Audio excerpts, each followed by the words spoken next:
Hello my dear friends, you're in the Military Summary channel, and today we will discuss the situation in Ukraine on the 31st of May of 2024. Today we have a lot of very interesting updates, so let's start. And of course the most important updates are coming from Europe, from Russia, from the United States of America, and more countries joining the, let's say, the club of countries who allowed Ukraine to use their weapon to attack the territory of Russian Federation. Today we got more details. We have very interesting updates from Poland. Warsaw, Poland will train units of Ukrainians living in Poland and subject to conscription into the armed forces of Ukraine, say the country's foreign minister Radoslav Sikorsky. So this is a very tricky thing. You need to understand that Poland will train the Ukrainians, but most likely right now they will train them under the Ukrainian flag. But when the time comes, let's say in a half a year, when the units will be completely ready, of course they will enter the territory of Ukraine under the Poland flag and will fight as the Polish forces, something like this. Furthermore, we got additional updates from Germany. Germany was talking a lot about the using of Germany weapon, let's say, on the territory of Ukraine. They were trying to deny this. They were trying not to be involved in this situation. But in the end of everything, the German defense ministry, first of all, promised Ukraine another package of military assistance worth 500 million euros. Later, he added that also Germany is going to send additional Patriot system. And later, we got the report that Germany allowed the Ukraine to strike Russia with German weapons. German government press secretary Stefan Hebestreit. So there is no, let's say, doubts anymore from Germany. Probably Germany was waiting for some reaction from the United States of America, because Joe Biden probably was one of the last leaders who allowed the, let's say, Ukraine to use their weapon on the territory of Russian Federation. Furthermore, we have two very interesting reports. First, Biden secretly, so it was like the funniest update for the previous 24 hours. This morning we got, let's say at 10 a.m. of the local time, of Russian time, Biden secretly approved Ukraine's strike with American weapons inside the Russian Federation, but only on the territory near the borders on the Kharkiv region. So that was, let's say, the post made by the Politico. And later, right after this, by the way, we started receiving updates from the Germany, more precisely about the permission to use Germany weapon on the territory of Russian Federation. So now we see that most of the Western countries joined the club. There are just few countries that decided not to be involved in the situation. We are talking, of course, about Slovakia, about Hungary, and which is very, let's say, surprising to me, is Italy. The Israelis authorities reported that we will not send a single soldier and we will not allow our weapons to be used against Russia. So that was the statement of Italy. Most of the other countries have already made the statements, have already allowed the Ukrainians to use their weapon, or about to do this, or about to give this permission to Ukraine.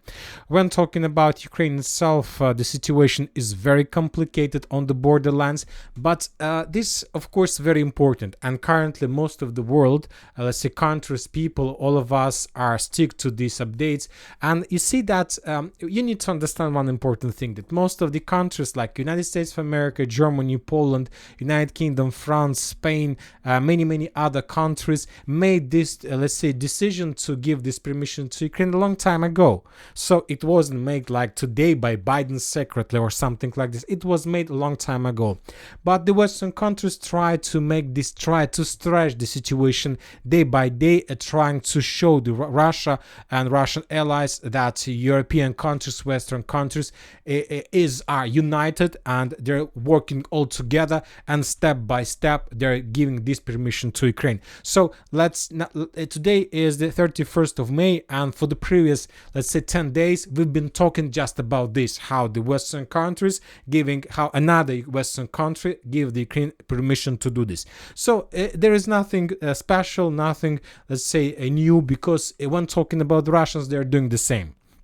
For example, we talk a lot, and today the Minister of Defense of Russian Federation, for example, reported that since the beginning of the special military operation, the Russians managed to establish control over more than 30 villages and 30 settlements, let's say, on Kharkiv direction. 30 settlements were captured by the Russians as a result of clashes, so 28. During May, the Russian armed forces took control over 28 settlements in the Kharkiv direction, let's say, according to him, freeing up 880 square kilometers. So most of these settlements, for example, were captured during 1, 2, 3 days.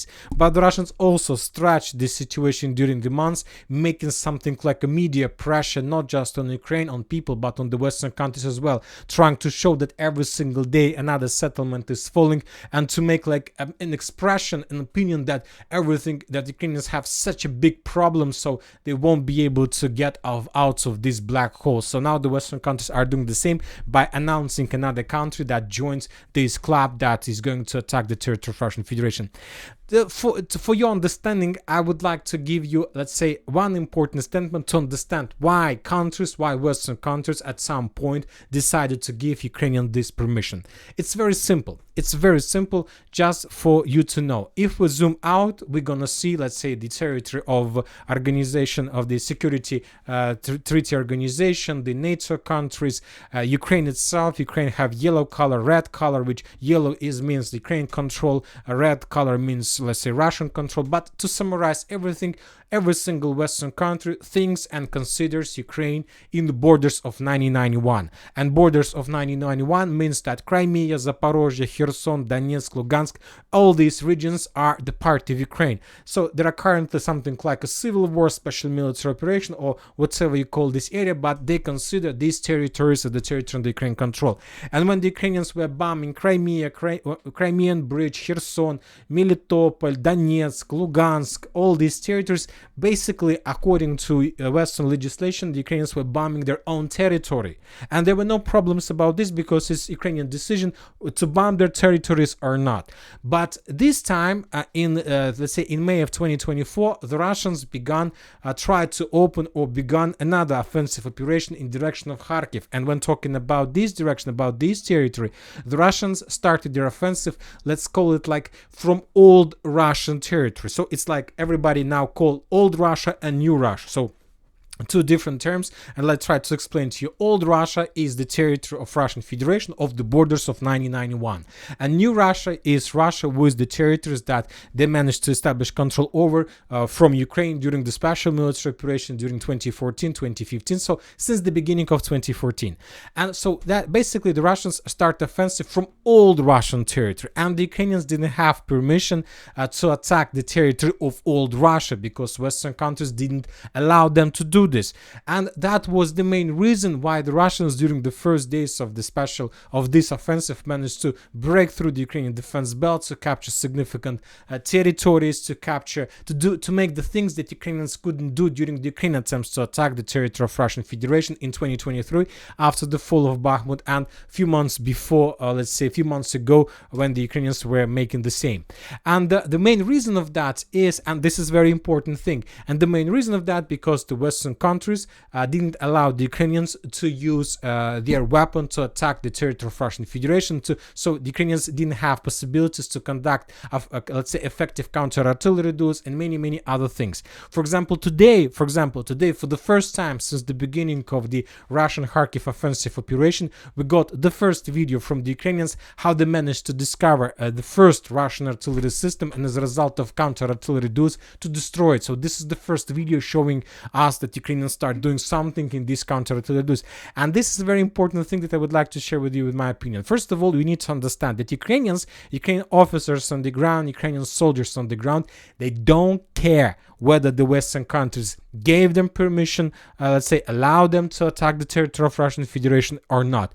If a Ukrainian officer or Ukrainian soldier who've been fighting with the Russians since the beginning of the special military operation, who's lost significant number of friends, brother in arms, will get weapon, he can use that weapon he gets in his hands, and he knows that he can use this, let's say, weapon on the territory of Russian Federation. He would do this without waiting for any permission from any Western countries, from any Joe Biden or any Olaf Scholz or any other politicians. As soon as he gets weapon, he will use it. It's his soldier. He knows what he does and he knows what he needs. So this is the first thing that give us understanding that when the Russians started offensive operation, the Ukrainians had artillery system on Kharkiv direction, but they couldn't use it because most of the artillery systems that were deployed in Kharkiv direction were under control of Western officers. The Ukrainians had on direction, or have on the direction right now as well, Hammer systems. The Ukrainians have Vampires. The Ukrainians have the M777 howitzers. The Ukrainians have on this direction Palladians, Polish Crabs, the artillery system of United Kingdom, and many others. But most of them are the artillery systems of Western countries, and most of them are under control of NATO and Western officers. So that's why when the Russians started offensive, they have a very simple and very understandable script and order: not to attack the territory of Russian Federation. So that's why when the Russians started offensive, they received information that most of the attacks are taking place from the territory of Russia. So that's why Western officers decided not to counterattack, because that would be a complete disaster and complete break of the orders and agreements between Russia and the Western countries not to use Western weapons on the territory of Russia. But later, when the Western countries realized the problem, realized how deep the problem is, they decided to give this permission to Ukraine. But as we discussed in the previous videos, the Ukrainians, the Western countries, are not giving permission to Ukraine, let's say, not to attack or to attack the territory of Russian Federation. They're giving permission to their own officers and their own soldiers on the ground to attack the Russian artillery systems, Russian warehouses, ammo depots, headquarters that are currently located in the vicinity of Belgrade. And that's it. So this is very interesting. But a lot of talks about these permissions, a lot of talks about the Western countries, and this is too loud. And you know that sometimes the things that is very loud, the things that are very loud, sometimes it doesn't mean that they're so powerful and can bring such a damage that it can't be the same, let's say, weight with the loudness. Sometimes the things that are very loud can deal no damage at all. We know this, right? So that's why sometimes it's very important to understand about the things that let's say comes very silently, very calm. And of course, in this perspective, it's better to understand and to discuss what the Russians are doing right now, what kind of approaches, what kind of things they're planning to do, let's say, to minimize the risks of attacks from the Western countries. And once again, it's very important to remind once again what's happened during the previous days. First of all, the visit of Putin on the territory of Republic of Belarus with Prime Minister of Defense, with the Minister of the Foreign Affairs, and they talked with the President of Belarus. And of course, they were talking whether Belarus is going to follow the agreements according to the, let's say, Treaty Security Organization agreement or not. And after most likely the Russia got, let's say, confirmation from Belarus that they are ready to follow every single paragraph of the agreement, Putin moved to Uzbekistan. And we remember, we have discussed this already yesterday, and most likely Putin was talking with Uzbekistan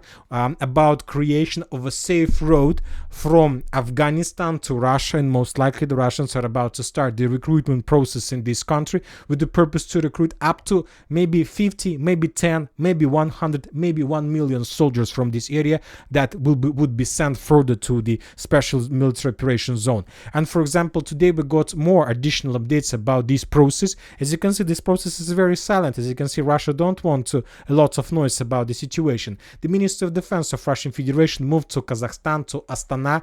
Astana is also the, let's say, the member of this Treaty Security Organization. And they were talking about the Minister of Defense of Kazakhstan, and also the Minister of Defense of Russian Federation was talking with the Minister of Defense of Tajikistan, and Tajikistan is a part of the same organization.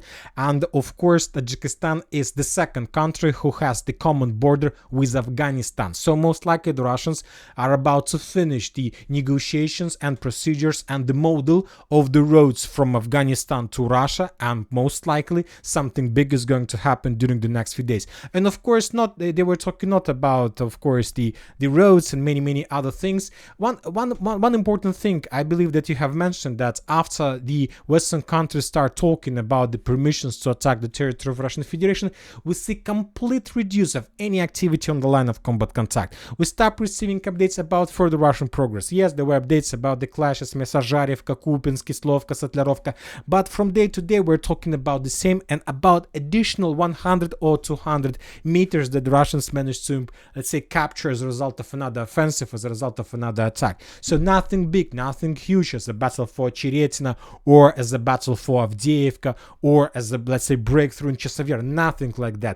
Just a small and regular gains that most likely could be just the Ukrainians are no longer able to stand under Russian fire, or another Russian platoon was destroyed as a result of artillery strikes. So that's why the Ukrainians decide to move back or to fall back, and the Russians basically capture another empty trenches or something like this. So, and the question is that after the Western countries start talking and gave the Ukrainians permission to bomb old Russian territory, the Russians stopped and started all these things with the members of this Treaty Security Organization. And the thing is that as soon as the first Western shell, Western missile, HIMARS or Vampire or ATACMS missile arrives on the territory of old Russia, that means that the NATO country attack Russia. NATO weapon attacks Russia. NATO officers who setting up, who configure this ATACMS system, launched this missile on the territory of Russia. And then the most important question, let's say, appears. Russia can use the same paragraph as the 5th paragraph of NATO security agreement, but with the countries like Belarus, Kazakhstan, Armenia, Tajikistan, and Kyrgyzstan. And the question is simple. Hey guys, are you ready? Are you ready to follow the agreement? Or this organization, the Treaty Security Organization, is just a title on the paper? Most likely, we see that the Western countries are showing some allies, unity all together. They're fighting with Russia, with common enemy. So, of course, for Russia, they want to do the same. And furthermore, they have a base for this. They have a real agreement. So, most likely, these days, the Russians are focused, trying to understand. They're making like personal visits with all members of the organization, trying to understand whether the countries are going to follow the, let's say, agreement or not. And this is very important because this will explain a lot, and this will give the Russians the most important answer to the most important question: whether the Russia is alone against the entire world, against the Western countries, or Russia has real allies. And we will understand and we will find out the answer to this question, believe me, very soon. Maybe that's the next week. Now let's move to the situation on the ground. We have a lot of updates. The Ministry of Defense of Russia also reported that the Ukrainians during the previous day made an attempt to attack the Crimean bridge, and as a result of those attacks, that attack was repelled by the Russians. Lots of missiles were brought down by the Russian air defense, but probably either some missiles were targeting not the Crimean bridge but the fuel depot a little bit to the northeast, or as a result of air defense, some parts fell down in the area, and after that there were explosions. Furthermore, according to the information we have, the Ukrainians destroyed the ship that the Russians were using in the past when there were problems with the bridge to redeploy forces from the old Russia, let's say, to the territory of new Russia. Anyway, for now we can't say for sure whether that strike was successful or not, but the Russians, when talking about the safety of Crimean bridge, they managed to save the bridge, and probably this is the most important thing. Now let's move to the north in direction of Kharkiv. We have a lot of very interesting updates, and as we discussed, the front line is completely stable. The Russians are not moving. There are very heavy clashes, but the question is where are the main clashes are taking place. And to understand this, of course, first of all, we need to take a look at the picture on the map of the fire anomalies. For example, in front of your screen, you can see this fire anomalies map, and maybe for you it's very difficult to understand what exactly you can see and where are the fire anomalies and where there are no fire anomalies, but this photo is very important and probably the most important photo that describes and explains us the situation in the area.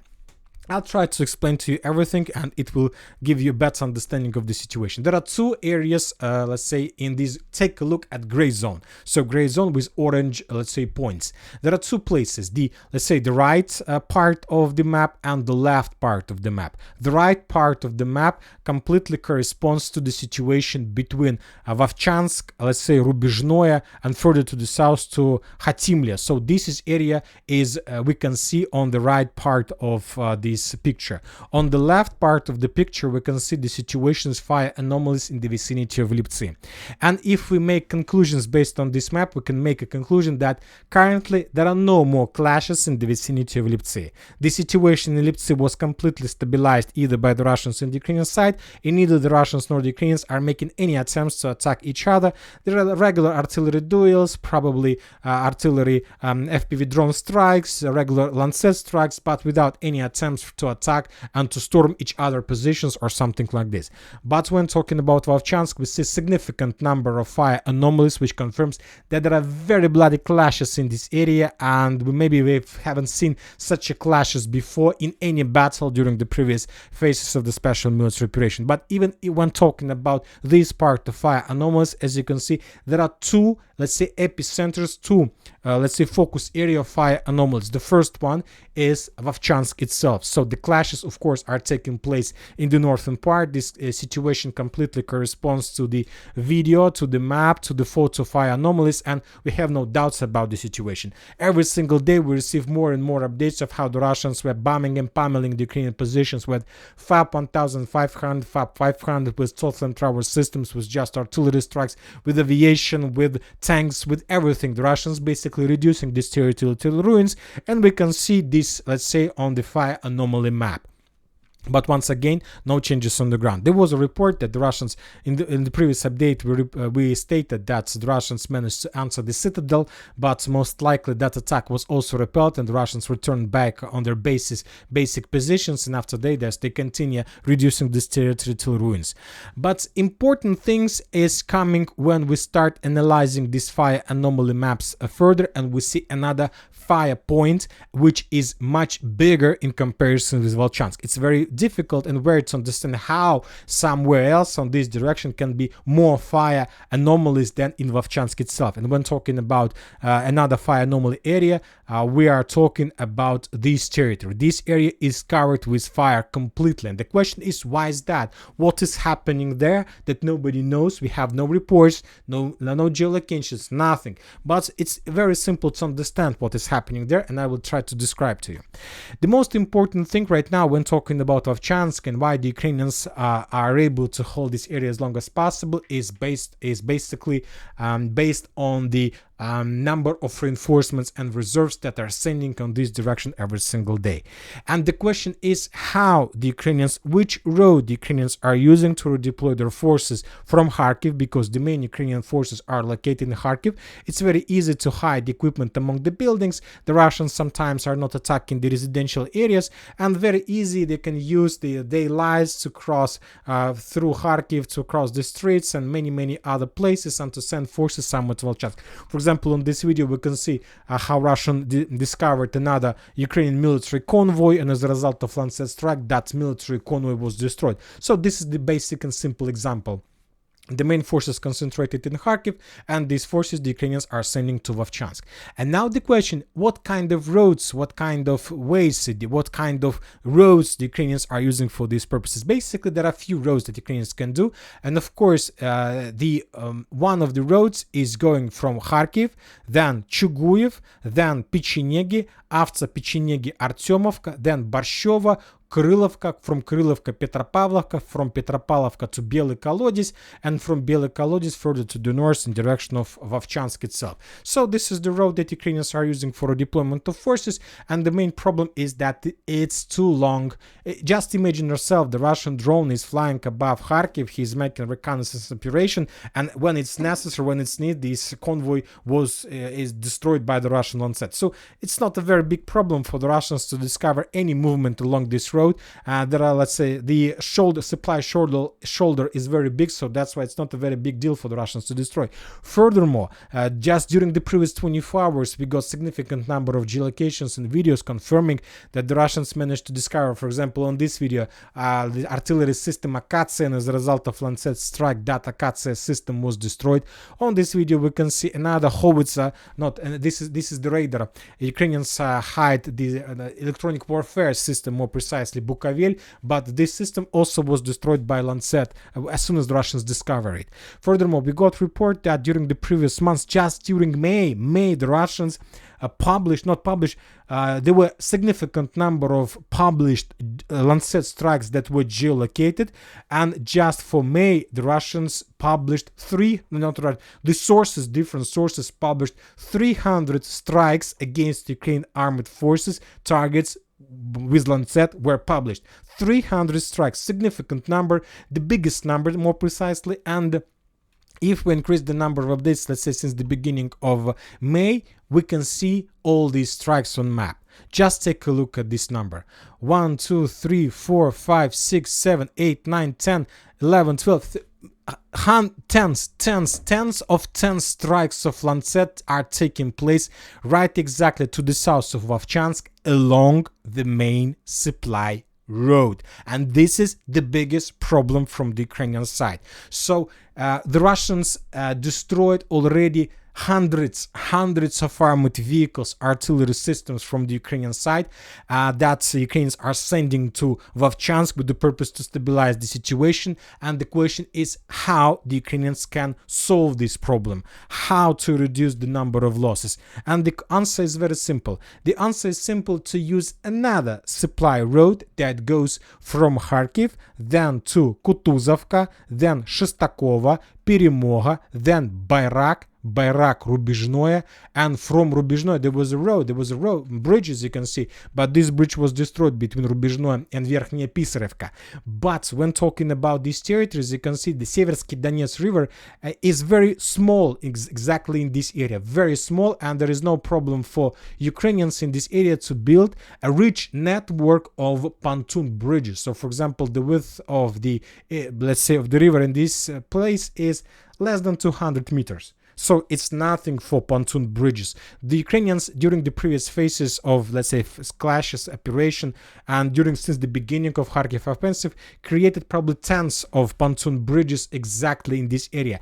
The Ukrainians, of course, were planning to use pontoon bridges, rich network of pontoon bridges in the vicinity of Borgovatka and Staritsa, but at the beginning of Kharkiv offensive operation, that area was the first priority Russian target to get as close as possible to Seversky Donets River in the vicinity of Staritsa and Borgovatka, and basically to destroy the pontoon bridges area and to make this landfill, this bridgehead where the Ukrainians can build all these bridges, very small. And now it explains us and gives us lots of information about these fire anomalies. Basically, this territory, this one, Rubizhnoye, Verkhnyaya Pisarevka, Bugaevka, Verkhny Saltev, even though from Rubezhno further to the north in direction of Gravsky, this is the area with significant number of pontoon bridges that were established by the Ukrainians that they use to redeploy their artillery forces from one bank of Seversky Donets River to another. And the Russians, as you can see, are pummeling this territory heavily. The Ukrainians suffer significant losses in their material part, artillery systems, tanks, personal carriers. Of course, according to global updates, according to mass media, the Ukrainians managed to stabilize the situation. Yes, the Russians are not moving further. There is no need for the Russians to move further because the Ukrainians have very big problems with logistics. The Russians control supply roads and they destroy everything that Ukrainians is sending on this direction. And this situation completely fits the Russian requirements. There is no need to move further to the south. The Russians will achieve this necessity, this need to move further as soon as the Ukrainians realize that they don't have anything else to send to the line of combat contact, and the Ukrainians will start falling back under the pressure of Russian forces. And exactly in this moment the Russians will continue. But also I expect that due to the situation with all these strikes on the old Russian territory, the organization of Treaty Security Agreement probably also will be involved, at least from the media part. Maybe most of the countries who are the members of this organization will make their own statements, like showing the, not confirm, will show the support of Russia, so, or at least by microphone, that we support Russia, and if Russia asks, of course, we will complete every single paragraph in the agreement between these countries, or something like this. So this is about the Kharkiv situation. Once again, before we moving further to increase the numbers of updates, just take a look at the number of destroyed Ukrainian artillery systems and Lancet strikes. Just pay attention to icons of drone and icons with skull. So this every single icon means Russian Lancet strike and 100% confirmed case of destroyed vehicle when we take a look at the skull icon. Hundreds of destroyed artillery systems. Of course, maybe some of them are fake. I'm not telling you anything, but I understand most of them are real targets, and we see very big problems from the Ukrainian side. Now let's move further. We have lots of interesting updates from other directions as well. Let's discuss them in details. Northern Kupin's direction, we haven't received almost anything, just regular artillery duels without any attempts to attack from both sides. Sever's direction, we have additional updates from Sporny. The Russians continue hunting and pummeling the territory with FPV drone strikes, but without any attempts to attack the Ukrainian positions on the ground. Another stabilized area. Chasiv Yar direction, we have some updates, and the most important is that Ukrainians published the video of FPV drone strike on the Russian forces inside of this building, which confirms that the Russians managed to improve a little bit for another 50 meters further to the north. Of course, it's not significant progress, but it's something, and we have geolocated confirmation of that. When talking about the rest thing, we see that the Russians are moving focus further to the west. When talking 2 weeks ago, the Russians were bombing the most eastern part of the eastern Chasiv Yar, but now the Russian focus is in the central part of the eastern Chasiv Yar, so which confirms that the Russians managed to improve their artillery positions for another 200 or 300 meters further to the west. Klishevka, Andreevka, we haven't received anything important. Avdiivka direction, just few improvements on the ground. According to different mappers, the Russians managed to move a bit from Solovyovo to Novopokrovska. Also, the Russians managed to improve a little bit their positions from Semyonovka further to, let's say, Novoselovka-Persha. So it's just regular updates without significant progress on the ground, of course. We have some reports from Krasnogorovka. The Russian sources published the video how they managed to capture the town hall in the area. The video was published by the Russian sources. The Russian infantry was moving from one building to another, and in the final part of the video we can see the Russian soldiers entering the building where the Russian soldiers were already, let's say, from machine gun attacking the Ukrainian forces. This video confirms first of all the line of combat contact and that some corrections to the map. And we have the video from inside. The Russian soldiers were holding the sign confirming that they established complete control over the town hall. Further, we're moving to Konstantinovka, Novomikhalovka, nothing important, just FPV drone strikes further to the west on the line, Salotka and Vadiana. If you remember, this is the area where the Russians yesterday were attacking with light armored vehicles with the use of new electronic warfare system, and now the Russians are moving further to the west, and most likely they will make some attempts to attack further. When talking about Staromayorska, the second day in a row, or 3 days in a row, we are not receiving anything from this direction, which confirms that the Russians most likely captured the village completely. The village is very big, so that's why the Russians need to make a lot of things to clear the area completely, and maybe in 2-3 days they will announce about the capture of the village. When talking about Rozhana, just few FAPs arrived in the area without any special changes on the ground, without any attempts from the Russian forces to move further to the north. Rabotina area, we haven't received anything during the previous 24 hours. The situation is completely stabilized. Very interesting updates are coming from Dnipro River. According to information we have, the Ukrainians redeployed significant number of forces to the north, where they suffer also significant losses. And after the Russians' reconnaissance, let's say, reported to the Russian officers that the direction is empty, the Russians start checking the situation, start checking the Ukrainian positions, and the sources are saying that the Russians began declaring operation along Dnipro River, trying to restore control over every single island from, let's say, Karsunka, Krynki further to the south in direction of Kizomys. So the battle for islands started. Currently it's very difficult to understand whether the Russians are planning to land on the Ukrainian bank of the Dnipro River or not, or they're just planning to clear the islands and that's it. So obviously sooner or later we are going to understand this, and we're going to receive this complete information about the situation. And that's it for today. Military Summary channel reminds you, we condemn any violence in the world. Thank you for watching. Subscribe to my channel, put your likes, join my Patreon, and have a good day. Bye bye.